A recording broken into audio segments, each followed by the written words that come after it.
Face à l'étalement urbain, quel cadre de vie pour demain? C'était la question que nous posions à nos invités de ce soir qui représentent l'essentiel des organisations professionnelles du cadre de vie qui participent bien évidemment au cadre de vie qui est notre cadre de vie à tous. Alors ces organisations professionnelles ont bien du mérite parce que d'abord, ce que vous avez devant vous, c'est uniquement le secteur privé. Et ceci est quand même très particulier. Et c'est vrai que ces organisations sont quand même le creuset et en même temps font en sorte que l'activité économique de ce pays, eh bien, ils l'assurent d'une façon très importante.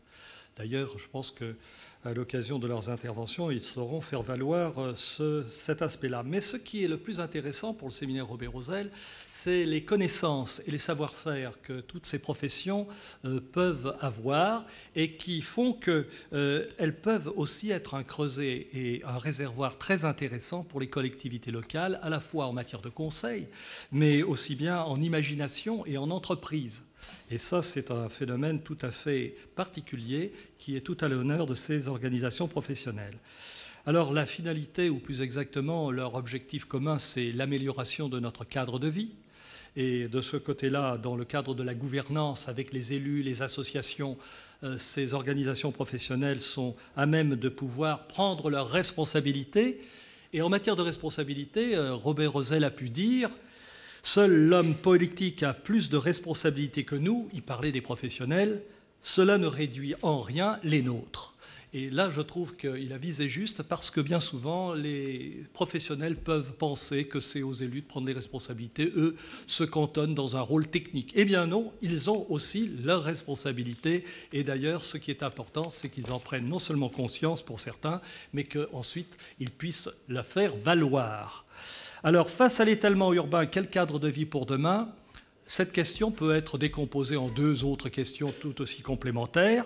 Comment résorber les inconvénients d'un étalement urbain observé?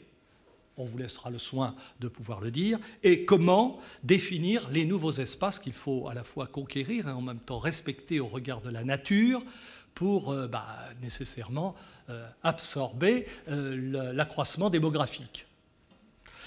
Alors, tirant les leçons du passé, ces organisations professionnelles ont été soumises à la question qui consistait à ce qu'elles puissent dire: nous, en ce qui concerne nos responsabilités, voilà les actions que nous allons mettre en place et comment nous réagissons face à l'étalement urbain. Alors nous avons relevé, à travers les différents textes qui constituent leur contribution, lesquels d'ailleurs seront édités par la revue Urbanisme dans le numéro de novembre prochain, nous avons constaté d'abord une série de questions, ou plus exactement d'actions proposées, qui concernent la méthode. Et c'est vrai que la nécessité qui est apparue de mener en amont des études, en amont de toute décision politique, de mettre en œuvre des études, a semblé être un point important qui a été souligné. D'autre part, la consultation des habitants, autrement que par les consultations dites publiques, du débat public, mais la consultation des habitants sur tout préalable à tout projet, nécessite effectivement beaucoup de temps à passer pour justement mieux connaître les réactions des habitants. Enfin, il y a le partage de la compétence urbanisme sur le plan intercommunal. Là encore, nos 36 000 communes ont un enjeu important, c'est de travailler pour les petites villes avec les communes voisines, de manière à ce que tout impact de toute construction d'une certaine importance puisse aussi être étudié dans l'aspect du territoire intercommunal. Alors, plus pratiquement, la connexion avec les gares nous semble être très importante aussi, puisque ça permettra d'éviter un certain nombre de temps ou d'économiser beaucoup de temps. La connexion des transports avec les circulations douces, c'est aussi un aspect qui est apparu.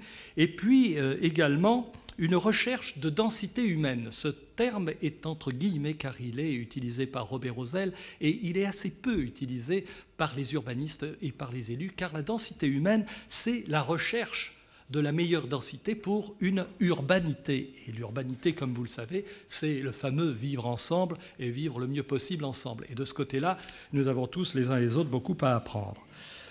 Et enfin, la diversification, c'est un peu la conséquence de tout ce qui vient d'être dit, la diversification des zonages, des formes urbaines, une valorisation des espaces publics de façon à les mettre en réseau pour que le paysage et le piéton puissent être justement mieux valorisés et être plus attentifs et mieux servis finalement dans la qualité de la ville.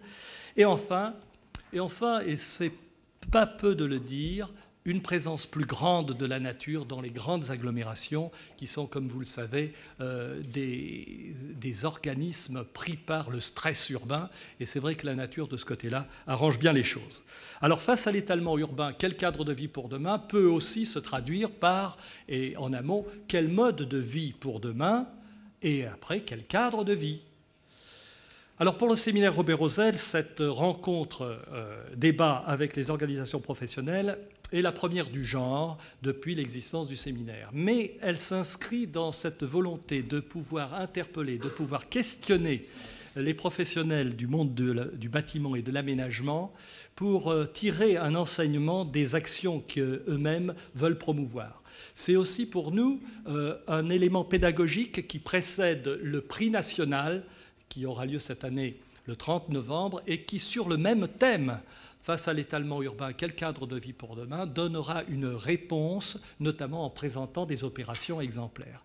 Et c'est aussi pour les universitaires, qu'ils soient étudiants, enseignants, du monde entier, car le concours international mobilise de plus en plus des équipes pluridisciplinaires du monde entier, c'est aussi une façon d'interroger ces universitaires pour qu'ils nous donnent des réponses et des réponses concrètes.